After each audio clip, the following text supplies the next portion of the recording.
অনেক ক্ষেত্রেই মানুষের অভিযোগ থাকে যে অগণিত টোটো, অপ্রয়োজনীয় টোটো রাস্তায় বেরিয়ে পড়েছে। তো এই টোটোর সংখ্যা কন্ট্রোল করার জন্য কি আপনারা কিছু ভাবছেন?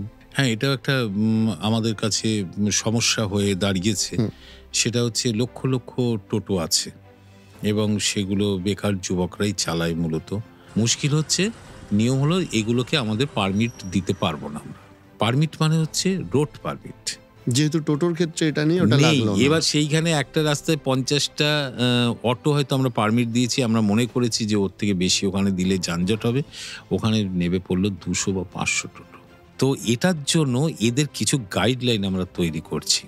হুম? আচ্ছা। সেটা হচ্ছে যত টোটো আছে সেটা ৫ লাখ থাক, ১০ লাখ থাক রাজ্যে, তাদের কিউআর কোড সহ আমরা একটা স্টিকার মারব। মেরে আইডেন্টিফাই করব। ফলে আমাদের হাতে চলে এলো একটা বড় শহরে ৫,০০০ টোটো।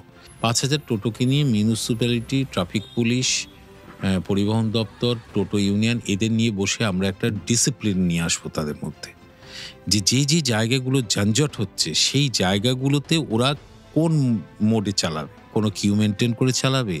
নাকি একদিক থেকে এসে বেরিয়ে যাবে? ওটা একেকটা এলাকায় একেক রকমভাবে মানে ওয়ান ওয়ে করে দেওয়া বা নিজেরাই ইত্যাদি। ঠিক করে নেবে। তাহলে টোটোর সমাধান হয়ে যাবে, টোটো সমস্যার। একজন টোটোওয়ালারও জীবন জীবিকা আমরা নষ্ট করব না। অর্থাৎ সেটা বৈধ হোক, অবৈধ হোক, কারণ তার পেছনে একটা পরিবার আছে।